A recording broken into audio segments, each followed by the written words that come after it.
사랑하는 여러분들, 오늘 오후 말씀은 꺼지지 않은 등불이라는 제목으로 사무엘서 세 번째 말씀 살펴보고자 합니다.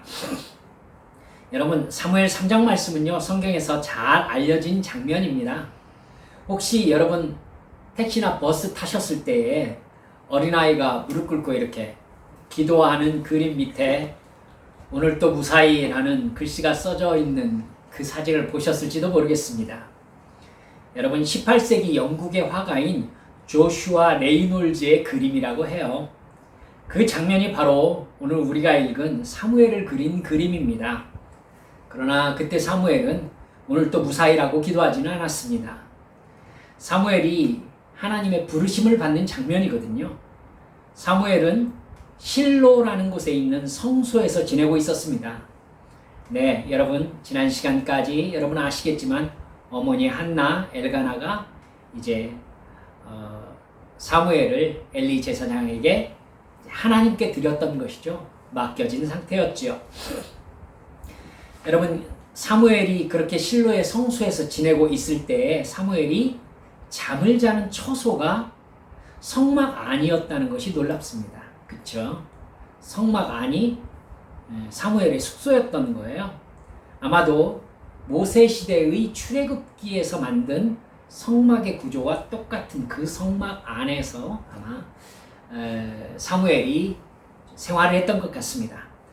언약궤가 있는 이제 성막이 이렇게 되어 있어요. 지성소가 있고 성소가 있거든요. 지성소 안에는 언약궤가 있어요. 여기는 대제사장이 1년에 한 번 들어갈 수 있습니다. 다른 사람이 들어가면 죽습니다. 근데 이 성소와 지성소를 사이에 두고 휘장이 이렇게 딱 내려져 있거든요. 그 휘장, 지성소 바깥을 성소라고 해요. 근데 그 성소 휘장 바로 앞에 분향단이 있습니다. 분향하는요. 그리고 그 좌우에 등잔대와 매일 만드는 빵을 올려놓는 떡상이라고 되어 있는데 빵입니다. 빵을 올려놓는 상이 있었습니다. 그곳에 이제 사무엘이 그 성소 안에서 잠을 잤던 곳이죠. 그곳에서 사무엘이 자다가 하나님의 부르심을 받았던 겁니다. 여러분, 처음에 하나님께서 부르시는 음성을 엘리 제사장이 부르시는 것으로 생각했어요, 사무엘이. 그래서 누웠다가 깨가지고 얼른 엘리에게로 달려갔습니다. 사무엘아, 사무엘아 부르는 소리가 들리니까요. 아이가 엘리 제사장에게 후닥닥 달려가가지고 무슨 일로 부르셨어요? 라고 말을 한 거예요. 엘리 제사장이 오늘 본문 보니까 그렇죠. 나는 부르지 아니하였다. 가서 누워라. 여러분, 아이 사무엘이라고 하는 거 보니까, 그리고 이 뒤에 이어지는 내용들을 보니까 아마 사무엘이 10살 정도 금방 되지 않았을까 생각됩니다. 사무엘이 자기 자는 장소로 돌아왔는데 2번 같은 일이 벌어진 거예요. 다시 사무엘아, 사무엘아 이렇게 부르니까 틀림없이 부르셨는데 하면서 엘리 제사장한테 또 뛰어가고, 안 불렀다 하니까 3번째 부르니까 3번 다 온 거예요, 엘리 제사장에게. 이러니까 엘리 제사장이 이건 얘가 잘못 들은 게 아니다 라는 판단을 한 것이죠. 하나님이 사무엘을 부르시는구나 라고 엘리 제사장이 깨닫습니다. 사실은 놀랍습니다. 3번까지 왔어야 했었을까? 라는 생각이 들죠. 근데 엘리 제사장이 정말 사무엘에게 제대로 가르쳐주는 말씀이 9절 말씀이라고 생각합니다. 하나님이 또 부르시거든. 여호와여 말씀하옵소서, 주의 종이 듣겠나이다. 이렇게 대답해라. 가르쳐줘요. 그리고 오늘 우리가 읽었던 본문 말씀의 상황이 벌어진 것입니다. 하나님은 어린 사무엘을 그러니까 4번째 부르십니다. 그리고는 엘리 제사장의 집 안에 내릴 하나님의 심판을 정확하게 가르쳐 주십니다. 여러분, 다시 기억합시다. 하나님은 하나님의 사명자에게 나타나서 반드시 죄와, 그 다음 여러분 아시죠? 뭐와? 의와 또 심판에 대해서 말씀하십니다. 하나님이 이 세상에 당신의 사명자에게 나타나셨을 때는 반드시 죄와 의와 심판에 대해서 말씀하셨습니다. 그래서 하나님의 사명자들은 반드시 보냄받은 곳에 가서 죄와 의와 심판에 대해서 선포하는 사명자가 됩니다. 하나님은 사무엘에게 엘리 제사장의 집을 심판하시는 까닭을 13절에 정확하게 말씀하세요.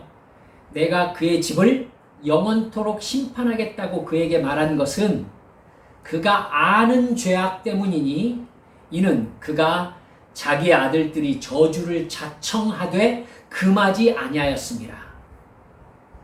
정말 심각한 말씀이죠. 엘리는 아들들의 죄를 알고 있었습니다. 알면서 회개하거나 돌이키지 않는 것은 실수나 잘못이 아닙니다. 반역입니다. 뭐라고요? 반역이라고요. 그래서 하나님은요, 엘리의 집의 죄악은 제물이나 예물로 속죄 받을 수 없다라고 말씀하셨습니다. 제물이나 예물로 엘리 제사장의 집안의 죄는 사함받을 수 없다는 것입니다. 알면서 지은 고의적인 죄는 속죄가 없다는 것을 기억합시다. 대충 때울 수 있겠지? 안 됩니다. 예물이나 제물로 속죄받을 수가 없습니다. 히브리서 6장 6절에 보면 이렇게 말씀하시죠. 하나님의 선한 말씀과 내세의 능력을 맛보고도 타락한 자들은 다시 새롭게 하여 회개하게 할 수 없나니 이는 그들이 하나님의 아들을 다시 십자가에 못 박아 드러내놓고 욕되게 함이라. 모르시는 말씀 한마디도 없으시죠? 네. 예수님의 대속의 죽음이 내 죄를 사하시기 위함임을 알면서도 죄를 저지르는 사람은 얼른 죄를 통해 유익을 얻고 죄의 즐거움을 누리고 회개하면 될 것이라고 생각했겠지요. 그러나 그 사람이 어떤 사람이라고요? 예수님을 드러내놓고 모욕하는 사람이라는 것입니다. 예수님을 다시 십자가에 못 박은 사람이라는 것입니다. 속죄가 불가능하다는 것입니다. 하나님은 엘리 제사장과 그 아들들의 죄를 용서하고 싶으신 마음이 없었습니다. 여러분, 용서는 당연히 받는 게 아니에요. 하나님께서 용서해 주실 마음이 있어야 받습니다. 하나님은 그렇기 때문에 엘리와 홈리와 비느하스가 회개할 기회를 주지 않으셨습니다. 회개하라고 했을 때가 돌아올 때입니다. 은혜의 때는 끝납니다. 은혜는 언제나 베풀어지는 게 아니에요. 은혜는 끝날 때가 있습니다. 다음날 아침 엘리 제사장은 사무엘을 불러서 하나님께서 너에게 뭐라고 했느냐 물어봅니다. 18절에 보니까 사무엘이 하나님께 들은 말씀을 낱낱이 다 말했다라고 기록되어 있습니다. 엘리가 대답합니다. 이는 여호와시니 선하신 대로 하실 것이니라. 여러분, 우리는 여기에서 하나님께서 주시는 예언의 목적에 대해서 다시 새기고 넘어가야 되겠습니다. 예언을 주시는 목적이 무엇입니까? 인간이 어떻게 하더라도 이미 정해진 운명을 통보하는 게 예언이 아닙니다. 예언은 현재 상황이 지속될 경우에 닥쳐올 미래를 알려주시는 말씀입니다. 다시 여러분 꼭 이 개념을 기억하시길 부탁드립니다. 예언은 현재 상황이 앞으로 지속될 경우에 닥쳐올 미래를 예고해 주시는 말씀입니다.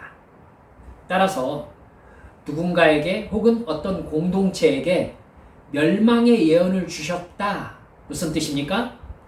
현재의 죄가 미래에까지 연결되거나 지속될 경우 미래에는 이런 심판을 당하게 될 것이다. 이렇게 말씀하신 겁니다. 그렇다면 멸망의 예언이란 멸망을 향해 가고 있는 이 현재의 상황을 수정하라는 강력한 촉구라는 걸 여러분 아실 수 있습니다. 그렇죠? 이 상황이 미래로 연결되지 않게 지금 끊으라는 것입니다. 그래서 이 상태가 미래로 연결되었을 때 이 말 하나님의 심판을 받지 말라는 거예요. 여러분, 하나님의 심판은 다각적인 의미를 가지고 있습니다. 단순하지 않아요. 한번 보실래요? 여러분, 가나안 민족이 우상을 숭배하면서 성적 타락과 돈과 권력의 폭력을 계속 저지르고 있었습니다. 이것이 하나님 앞에 죄였습니다. 이 죄가 쌓여져 갔습니다. 쌓여져 갔어요.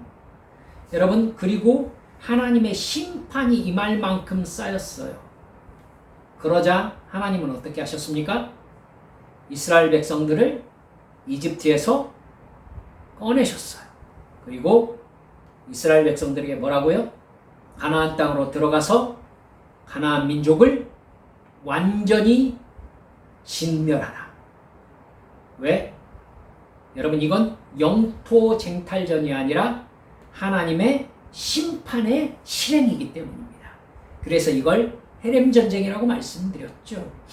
그러니까 하나님께서 가나안을 심판하시려고 이스라엘 민족을 준비하신 거예요. 그러니까 하나님의 심판에는 다각적인 이유들이 있습니다. 다각적인 이유들. 그리고 이것이 정교하게 짜맞춰져 있습니다. 그러니까 그냥 하나님이 던지는 말씀이 아니신 거예요. 너를 심판할 도구들이 준비되어 있다, 이 말이에요. 그러니까 여러분 기억하세요. 하나님께서 나에게 어떤 경고를 주실 때에는 이스라엘 백성들을 생각하세요. 여러분, 가나안 민족이 하나님 앞에 죄를 지으니까 그들을 가나안 땅이 뱉어냈다라고 레위기에 몇 번 얘기하잖아요. 그들이 가나안 땅이 그들을 뱉어냈어요. 하나님께서 나에게 어떤 지적을 하셔서 고쳐야 된다라고 얘기할 때는 그럼 우리는 뭘 상상할 수 있어야 됩니까? 내가 있는 이 땅과 나의 환경들이, 나의 관계들이 뭐 할 준비를 하고 있다? 나를 뱉어낼 준비를 하고 있다. 여러분, 이게 다각적으로 준비되어 있는 상황인 거예요. 그래서 짜맞춰져 가고 있는 겁니다. 지혜로운 사람은 하나님께서 나에게 이 말씀을 하셨으니 지금 무언가가 어떤 식으로 준비되고 있겠구나 라는 것을 생각할 줄 압니다. 뭘 어떻게 끊어야 될지를 바로 짐작해요. 그래서 행동으로 옮겨서 여기 이 움직임에 변화를 줄 압니다. 그러면 다른 쪽으로 돌아가잖아요, 이게. 그렇죠? 이게 회개예요. 이게 회개예요. 여러분, 창세기 15장 16절. 아모리족 속의 죄악이 다 차지 않았기 때문에 아브라함에게 그러잖아요. 너의 후손들이 4대 동안 이집트에서 종노릇하게 될 것이다. 여러분, 가나안에 죄가 다 쌓이기까지 430년 걸린다는 얘기죠. 지금으로부터. 이해가 가시죠? 사랑하는 여러분, 그러니까 하나님께서 나에게 회개해라 라고 딱 촉구하시면서 나에게 얘기할 때에는 내 죄가 심판을 받을 만큼 하나님의 기준선에 찼다는 얘기잖아요.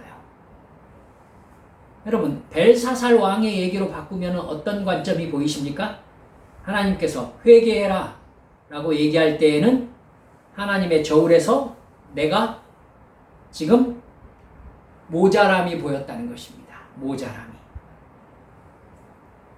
그러니까 이게 다각적인 거예요.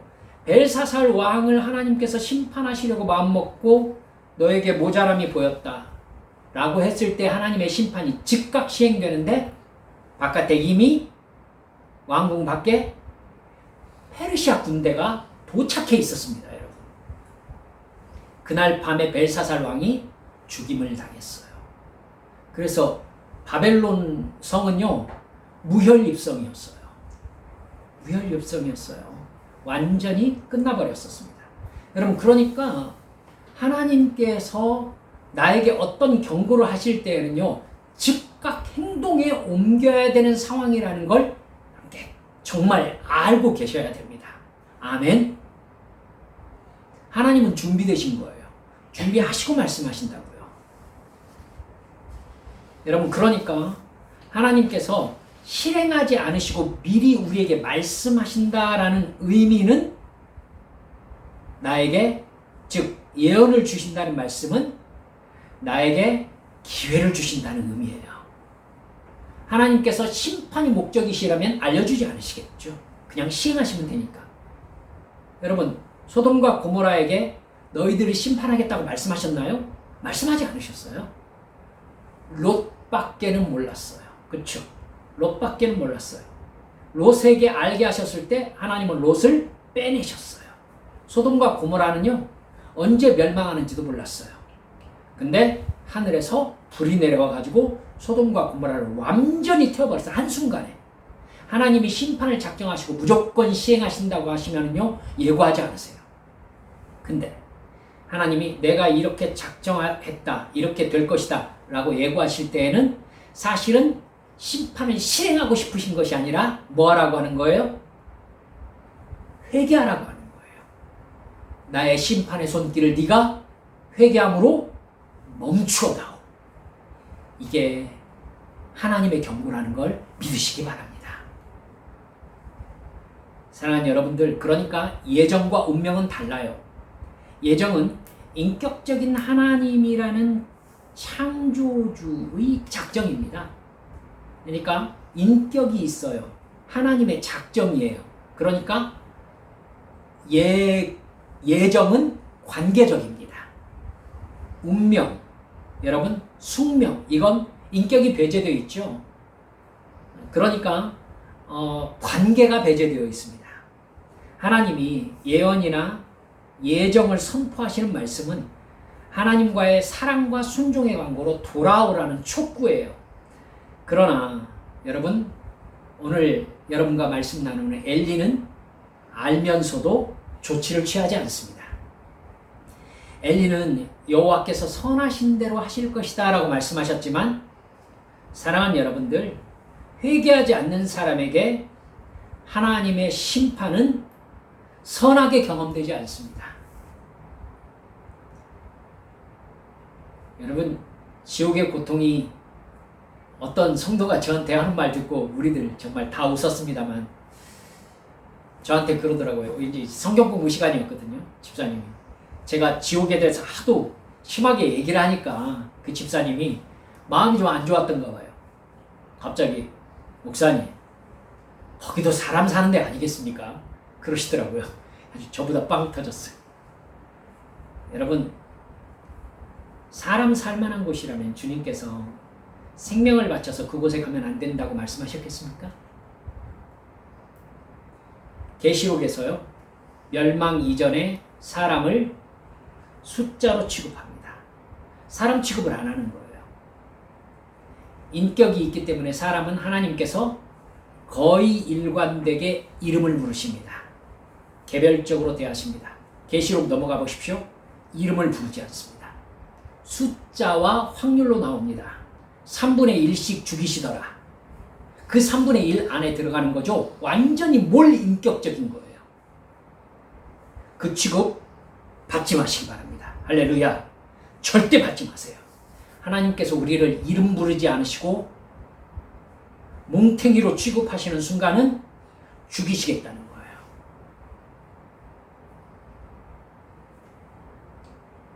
회개하지 않는 사람에게 하나님의 심판은 선하게 경험되지 않습니다. 우리가 읽은 본문에서는요, 이 일이 일어날 당시의 시대적 상황이 아주 주의 깊게 기록되어 있습니다. 1절을 보면 아이 사무엘이 엘리 앞에서 여호와를 섬기고 있었다 이렇게 나옵니다. 2장 27절 전장이죠. 거기서부터 엘리에게 하나님의 심판이 선고되었거든요. 근데 아이 사무엘이 하나님을 섬기고 있어요. 그런데 그때는 어떤 때였냐면 여호와의 말씀이 희귀해서 이상이 흔히 보이지 않았었던 때였다 이렇게 말씀합니다. 하나님과의 관계가 아주 냉랭한 시대인 거예요. 말씀을 사모하는 사람도 없고 하나님이 보여주시는 깨달음도 없습니다. 이런 영적 상황을 엘리 제사장의 모습을 통해서 드러내고 있어요. 2절 보니까 뭐라고 그래요? 엘리 제사장의 눈이 점점 어두워 가서 잘 보지 못하는 그때에 그가 자기 처소에 누워있다 이렇게 말합니다. 사랑하는 여러분들, 이게 단순히 겉모습만 지금 알려주려고 하는 게 아니에요. 어떤 사람이 지금 눈이 좀 어두워가지고 잠자려고 누워있다는 얘기를 성경이 뭐하러 기록했겠어요? 영적인 의미가 있는 겁니다. 여러분, 이런 영적인 상황에서, 이런 하나님과의 관계가 멀어진 상황에서 가장 눈을 크게 뜨고 깨어 있어야 될 사람이 누구입니까? 사명자입니다. 목사입니다. 제사장입니다. 이런 사람들이 깨어 기도하면서 말씀 앞에 엎드려서 말씀에 불을 켜고 있어야 되는 거 아니겠습니까? 근데 당시 하나님과 가장 가까워야 되는 엘리 제사장이 눈이 보이지 않는다는 겁니다. 육의 눈을 의미하는 것이겠습니까? 단순히 육적인 시력에 국한된 얘기가 아닙니다. 근데 눈이 어두운 그가 처소에 누워 있습니다.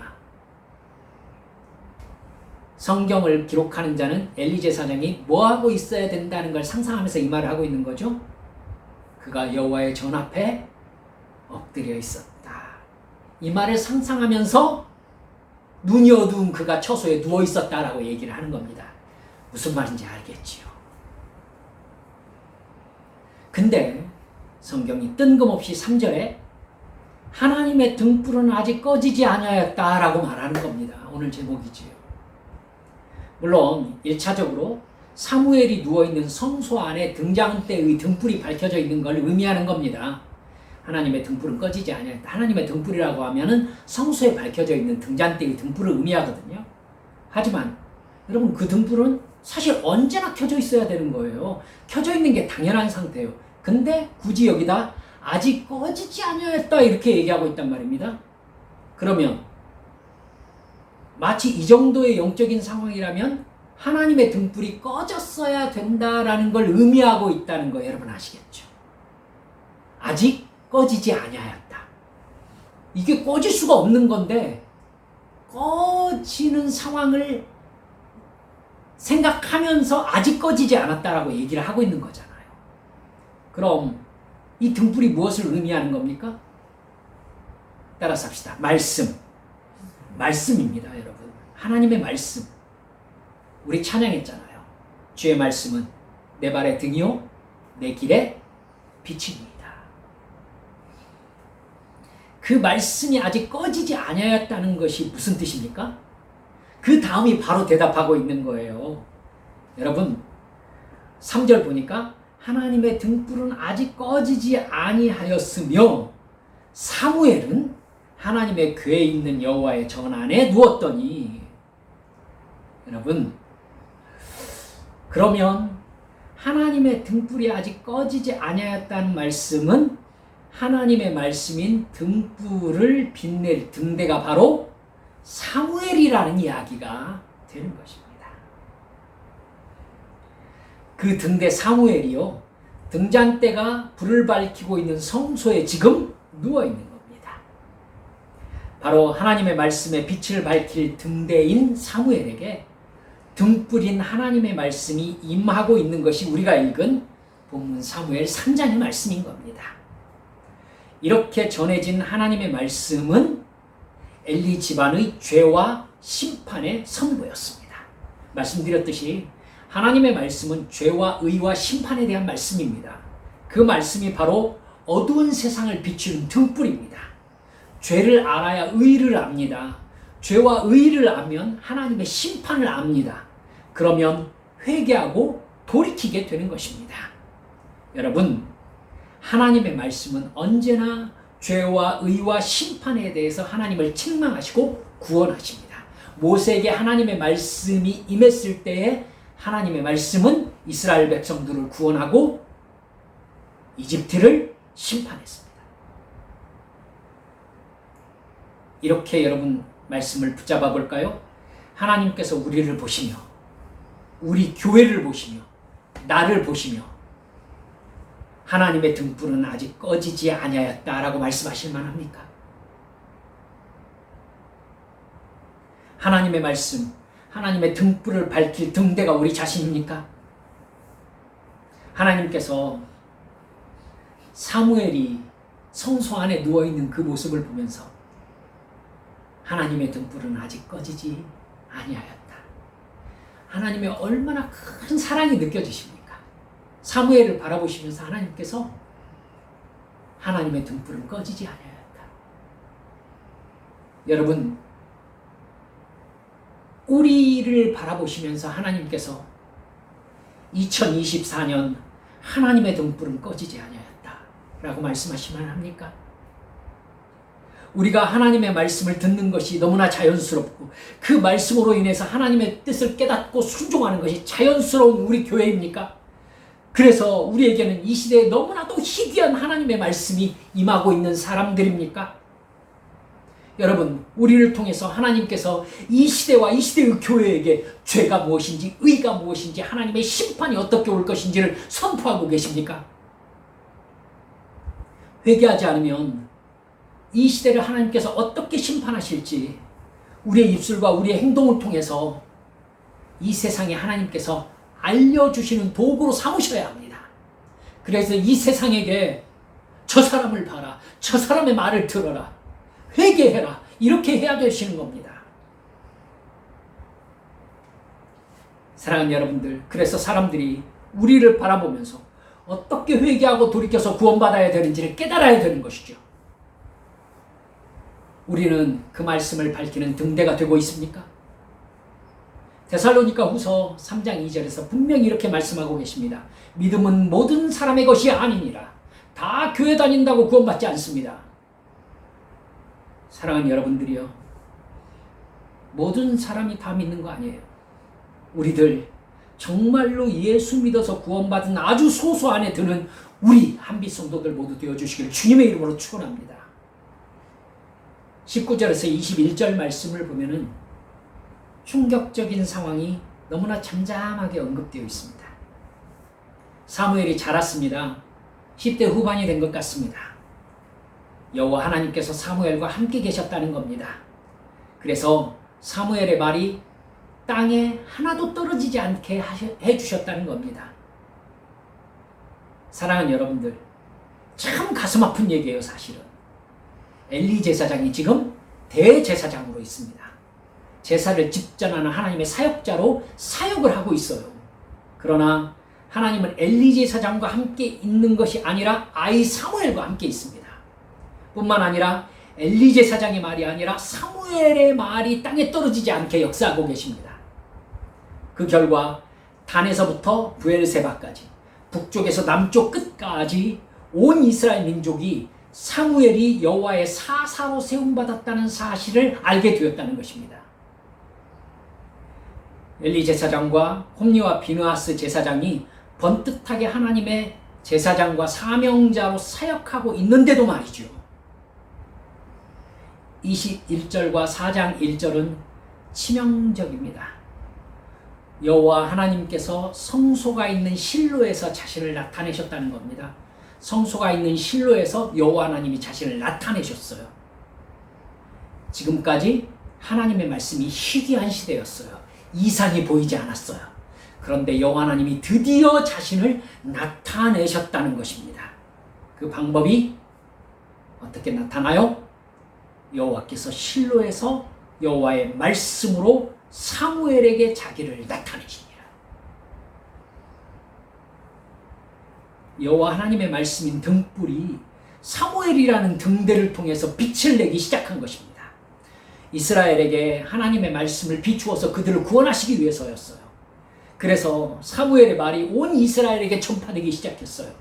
그렇게 사무엘이 등장하는 사건은 엘리와 그의 두 아들 홈리와 비느하스에 대한 하나님의 심판이 확실히 실행된다는 증상이었습니다. 그것이 이 다음 이야기의 긴장감을 더하고 있는 거예요. 사무엘에게 하나님이 드러났어요. 그럼 엘리 제사장은요? 홈리와 비느하스는요? 그 얘기를 여러분 다음 시간에 나누게 될 것입니다. 이렇게 사무엘에게 하나님의 말씀이 임하는 사무엘상 3장 말씀은요, 엘리 제사장에게 예고하신 심판이 어떻게 실행되려고 이러는가의 긴장감을 더하고 있는 겁니다. 말씀을 마무리합니다. 성경 전체에서 가장 중요한 것이 죄 문제입니다. 하나님은 절대 죄를 그냥 넘기지 않습니다. 죄는 큰가 작은가의 문제가 아니라 죄라는 것 자체가 문제입니다. 따라서 죄는 사함받느냐 그 값을 치르느냐 밖에 방법이 없습니다. 해결 방법이. 죄값을 치르는 건 당연히 영원한 멸망입니다. 그것에 대해서 우리는 할 말이 없어요. 죄의 값은 사망이라고 창조주 하나님께서 이미 분명하게 못 박아 놓으셨기 때문입니다. 우리가 신경 써야 될 부분은 죄를 사함받는 부분입니다. 하나님께서 죄를 사해 주시는 것은 하나님의 은혜입니다. 은혜는 말씀드렸듯이 그것을 은혜로 인식하는 과정이 필수적입니다. 은혜는 은혜로 알아야 은혜입니다. 은혜인 줄 모르는 사람에게 은혜는 아무 의미가 없습니다. 1만 달란트 얼마라고 말씀드렸죠? 1만 달란트 6조입니다. 6조. 6조 아마 가지고 있으면은 세계 최고 부자 반열에 있을걸요. 근데 그 6조의 빚을 탕감해 주었습니다. 근데 그 의미가 무엇인지 모르는 사람에게는 아무 쓸모없는 거죠. 그 사람에게 탕감받은 6조? 여러분 성경에 나오지 않습니까? 1만 달란트 탕감받고 그 사람 어떻게 했습니까? 100데나리온 빚진 자기의 벗을 감옥에 가두었습니다. 100데나리온은요 1000만원입니다. 6조 탕감받은 것보다 눈앞에 1000만원이 훨씬 더 중요했어요. 그 사람에게는. 즉 6조 탕감해 준 것이 아무 의미가 없는 거예요. 이 사람에게는. 그러자 주인이 어떻게 합니까? 6조 탕감해 주신 그것을 다시 돌이킵니다. 여러분 주인이 탕감해 줬으니까 그거 무효로 하는 거 주인 마음대로죠. 어떻게 그럴 수 있습니까? 라고 누가 따질 수 있습니까? 네가 은혜에 반응하는 거 보니까 너는 은혜를 누릴 자격이 없다. 취소. 주인이 그럴 수 있죠. 주인이니까. 분명히 6조라는 죄는 내가 지었으니까. 사랑하는 여러분들, 은혜가 그 사람에게 은혜인 증거를 그 사람이 계속해서 나타내기를 하나님께서 기대하고 계십니다. 적어도 억지로라도 해야 되지 않을까요? 하기 싫어도 해야 되는 부분 아니겠습니까? 6조를 탕감받았다면? 그렇죠. 죄를 사해 주시려고 예수님께서 십자가에서 죽으셨는데 그게 어떤 의미인지도 모른 채 그래요? 내 죄를 다 사해 주셨어요? 그럼 나는 이제 무슨 죄를 지어도 죄값은 안 치러도 되네요? 그럼 내가 뭔 죄를 지어도 일단 천국은 가네요? 지옥은 못 가는 거 아니겠어요? 감사합니다.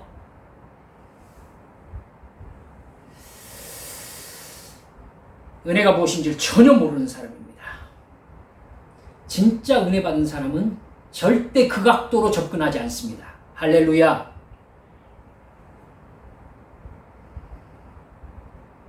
틀림없이 하나님께서 그 사람을 살리신 1만 달란트의 은혜는 그런 식으로 반응하는 사람에게서 회수됩니다.